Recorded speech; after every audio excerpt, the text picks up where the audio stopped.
സദ്യയും ഉണ്ണാം, പാർസലും വാങ്ങാം. പാർസലിന്റെ കാര്യം ഔട്ടിരിക്കട്ടെ, ഞാനിപ്പോൾ ഒരു സദ്യ ഉണ്ണാൻ പോവാണ്. പാലക്കാട് തൃശ്ശൂർ ജില്ലക്കാരെ സംബന്ധിച്ചിടത്തോളം പ്യുവർ വെജിറ്റേറിയൻ ഫുഡിന്റെ കാര്യത്തിൽ ഒരിക്കലും മാറ്റി നിർത്താൻ പറ്റാത്തൊരു പേരാണ് പിഷാരഡീസ്. ഷൊർണൂരിനടുത്ത് കൂനത്തറയിലുള്ള അവരുടെ ഔട്ട്ലെറ്റ് റിനോവേറ്റ് ചെയ്തിട്ട് ഈ അടുത്താണ് റീസ്റ്റാർട്ട് ചെയ്തത്. Ambience and seating is top notch. അതോടൊപ്പം തന്നെ നമ്മുടെ വള്ളുവനാടൻ ഗ്രാമങ്ങളുടെയും ഉത്സവങ്ങളുടെയൊക്കെ കഥ വിളിച്ചോതുന്ന ഒരുപാട് കാര്യങ്ങൾ ഇവിടുത്തെ ഇന്റീരിയറിൽ അവർ ഉൾപ്പെടുത്തിയിട്ടുണ്ട്. അതെനിക്ക് വളരെയധികം ഇഷ്ടപ്പെട്ടു. ഇനി ഫുഡിലേക്ക് വരികയാണെങ്കിൽ, നോൺ വെജ് ഷാപ്പാട് ഇങ്ങനെ കുറേ കഴിക്കുമ്പോൾ ഇടയ്ക്ക് നമ്മുടെ വയറിന് സദ്യ കഴിക്കാൻ ഒരു പൂതി തോന്നും.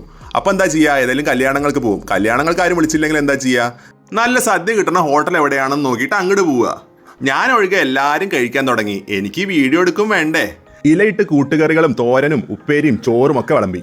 പാലക്കാടൻ മട്ടേരി പ്രദേശത്ത് ഞങ്ങൾക്ക് കിട്ടിയത് പൊന്നിയേരിയാണ്. പോട്ടെ, സാരില്ല. കുഴി കുത്തി കാത്തിരുന്നു. കുറച്ച് സമയത്തിന് ശേഷം സാമ്പാറിൻ്റെ എൻട്രി. ഇവിടുത്തെ ഒരു പ്രത്യേകത, ഇവിടത്തെ എന്നല്ല, പിഷാരഡീസിൻ്റെ എല്ലാ ഔട്ട്ലെറ്റുകളിലെയും ഒരു പ്രത്യേകത എന്താണെന്ന് വെച്ച് കഴിഞ്ഞാൽ വിളമ്പുന്നതെല്ലാം ചേച്ചിമാരാണ്. കൃത്യം 1 മണിക്ക് ഉണ്ണാനെത്തിയ ഞങ്ങളോട് പറഞ്ഞത് കിച്ചടി മോലനൊക്കെ തീർന്നു പോയെന്നാണ്. അതെനിക്ക് വളരെ ഡിസപ്പോയിന്റിംഗ് ആയി തോന്നി. അവിയലിലും കൂട്ടുകറിയിലും ആണെങ്കിൽ ഉപ്പ് അല്പം കൂടുതലും. സാമ്പാറും പുളിയഞ്ചിയും അച്ചാറൊന്നും തരക്കേടില്ല.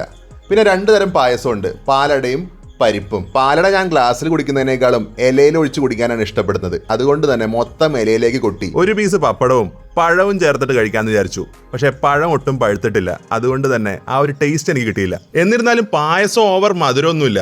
അതുകൊണ്ട് തന്നെ എനിക്ക് ഇഷ്ടപ്പെട്ടു. ഞാൻ ഒരു ഗ്ലാസും കൂടിയും പറഞ്ഞു. പക്ഷേ പരിപ്പ് പായസം ഇറ്റ് വാസ് കംപ്ലീറ്റ്ലി ഫ്ലോപ്പ്. പായസം കുടിച്ചതിനൊക്കെ ശേഷം കുറച്ച് ചോറ് ഇത്തിരി തൈരും കൂട്ടിയിട്ട് കഴിച്ചു. ഇവർക്ക് സദ്യക്ക് പുറമെ മറ്റു വെജിറ്റേറിയൻ ഡിഷസും അവൈലബിൾ ആണ്. അപ്പോൾ 200 രൂപയാണ് സദ്യക്ക് അവർ ചാർജ് ചെയ്യുന്നത്.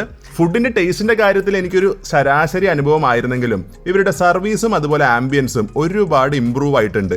ഇതാണ് എൻ്റെ പേഴ്സണൽ അഭിപ്രായം. വീഡിയോ എല്ലാവർക്കും ഇഷ്ടപ്പെട്ടെന്ന് പ്രതീക്ഷിക്കുന്നു. നമുക്ക് അടുത്തൊരു വീഡിയോയുമായി ഉടനെ കാണാം.